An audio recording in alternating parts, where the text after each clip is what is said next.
I'm going to show you how to change YouTube channel name. So open YouTube, tap in the right hand upper corner there, and then you're going to select this option of your channel, exactly like that.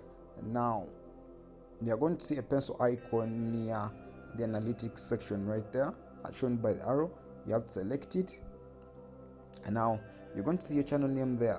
So the channel name is the Medic. We want to change that, so you have to select that and then put the new name right there. And remember that you're going to see that changes to your name will be reflected only on YouTube. You can change your name twice in 14 days. So you can only change this name twice in 14 days. So all you have to do is write the name that you want to put there, and then, so for example, I want to name it Medream, and then after putting Medream, that's a new channel name, then you can tap on save. So when you tap save, it is going to be reflected. You can see now it changes to Medream. That's how you change the YouTube channel name. Subscribe for more tech tips, tricks.